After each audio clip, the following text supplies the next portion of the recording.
Maybe you have tried lifting weights before, but you just can't get the balance right. It causes too much soreness. It causes injuries. It causes you to grapple to a worse standard on the mat. Whatever the reason, a lot of blokes actually stop lifting altogether once they start doing jiu-jitsu. And deep down, we all know that we probably should be lifting weights. Logically speaking, we know that we probably should be lifting weights if we want to do jiu-jitsu to a high standard for the rest of our lives. So this video is going to be about getting you the balance so that you can consistently benefit from weightlifting and jiu-jitsu. The first thing I need you to understand is it's so important, is capacity, right? Your current capacity to do stuff as a man. This is an ever-changing, kind of pot. This is an ever-changing cup. Your current capacity for demands and work is at a certain level. However, you can improve your capacity to do more demands by developing your strength, developing your aerobic capacity, whatever, right? But you can improve your current work capacity, your ability to do more work with less of the adverse effects. You can. I need you to fully appreciate that you can. But also, you can do things that negatively affect your capacity and make your capacity worse. I am a believer that jiu-jitsu makes your capacity to do more stuff worse. So it's about how we can actually improve our capacity off the mats so that we can do more stuff, not just jiu-jitsu. Hiking with the family, all the rest of the things that we want to do with our lives. So capacity can be improved. Right, what I'm going to be covering today is I'm going to be busting the myths straight up. I'm going to be talking about the creature mindset, and I'm going to be talking about how to actually set this up. I'm going to remember to mention some golden nuggets as well with regards to the quality of your training sessions, and that'll be towards the end, right? So a few bits, pretty short video today because this is literally my bread and butter. For those that are new to the channel, welcome. My name is Paul Green. I'm a grappler, 7 years of experience, former British paratrooper. Now I coach blokes online through my longevity program. I don't care if people are injured when they come to me because the reality of the situation is their knee currently has a very low capacity to do work, and it's my job as a coach to increase the capacity of their knee. Same as a shoulder injury. Doesn't make a difference to me. It's all about improving capacity. If a grappler comes to me who's a head coach who's struggling to cope with coaching all their sessions every week, then it's my job to improve their capacity so that they can do more sessions with less of the adverse effects, having a better life. That's what I do now, and it's absolutely glorious.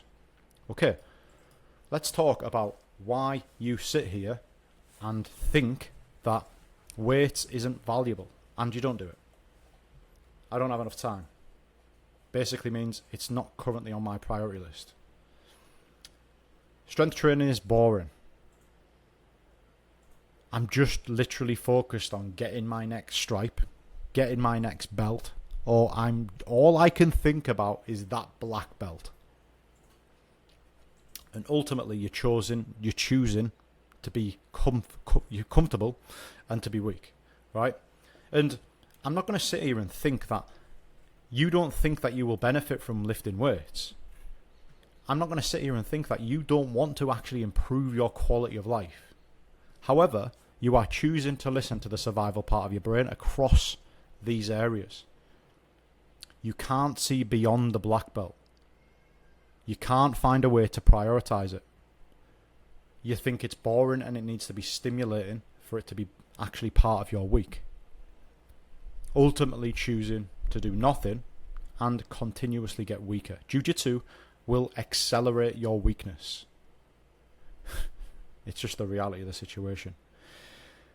So where this leads, one thing I'm going to say, and this might be a little bit of a bitter pill to swallow, is look at your black belt, or look at most black belts, and ask yourself, are they a great representation? Are they a representation of strength? Yes, their technique might be absolutely exceptional. Their experience might be exceptional. Their ability to coach you jiu-jitsu might be exceptional. However, are they these things?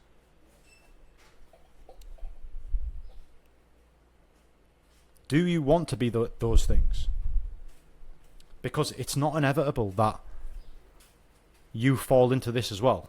Because they are that type of black belt doesn't mean that you have to be that type of black belt. You could be strong, robust, and injury-free. You don't have to follow the same habits that they followed off the mats. Do you know what I mean? And that's a tough one to swallow because, listen, I'm not here to criticise anybody's jiu-jitsu expertise. I love jiu-jitsu myself. I sometimes coach. But I'm just saying, could we as grapplers be better? Could our culture be better regarding this stuff? And I believe absolutely yes.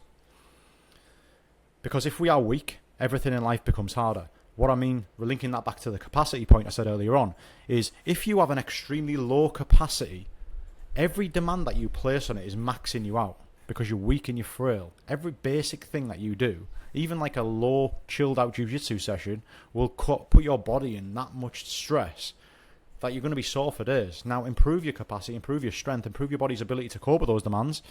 It gets easier. It's simple, but the creature mindset does not care about you improving your capacity. Actually is repulsed by the idea of you improving your capacity and improving your physical capabilities. Because the creature only cares about comfort. And comfort is extremely short-lived.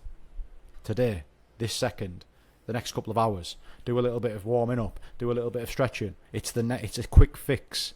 It's temporary. It's not actually substantial long-term. Resulting in you having many meltdowns over the years, physically. So, the 2.0 mindset regarding this thing. The black belt you want to become. If you have more strength, everything becomes easier. If you think all I care about is getting the black belt, you don't care if your knee is injured, your elbow's injured, your lower back's fucked. All you care about is getting the black belt. What a sad existence that's going to be when you actually achieve your black belt. Because you could have done so much more off the mat to make sure that beyond the black belt is going to be extremely high quality. Increasing your shelf life as a grappler for decades. Snapping out of survival mode. You don't have to give in to this creature mindset. You can choose to snap out of survival mode and go into a mindset of development and improving your capacity.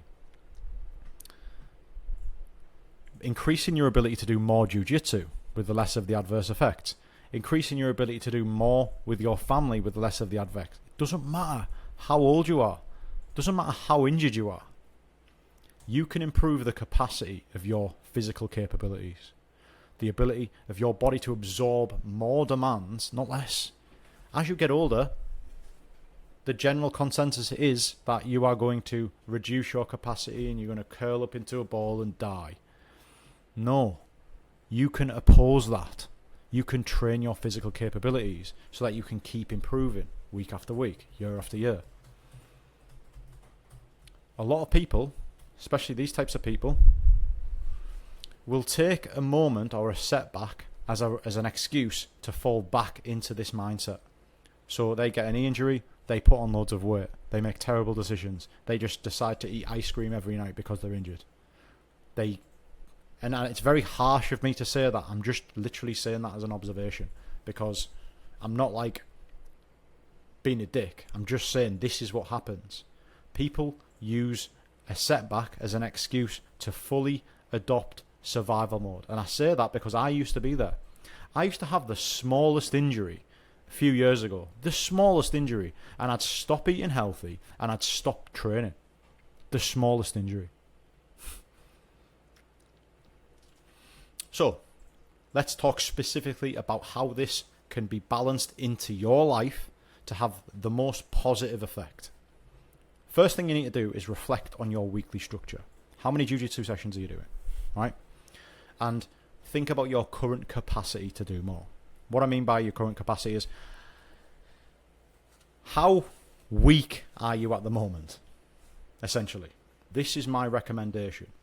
If you grapple 5 times per week or less, lift no more than 3 times per week, right?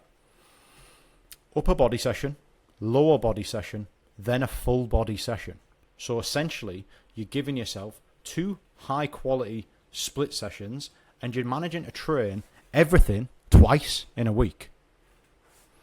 If you grapple over 5 times per week, lift twice per week and make sure that you're doing 2 full body sessions per week.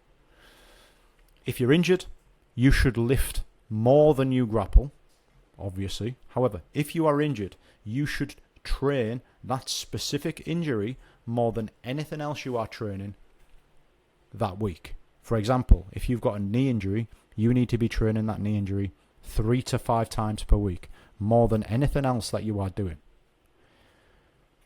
However, the 1.0 mindset, the creature, would disagree with that because the creature wants you to stay comfortable, take painkillers, and never train or don't even act like it's injured.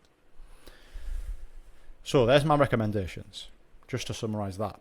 If you're grappling 5 times a week or less, 0 or 5 times, 3 times per week tends to be the sweet spot for you to actually gain a lot of good results from both.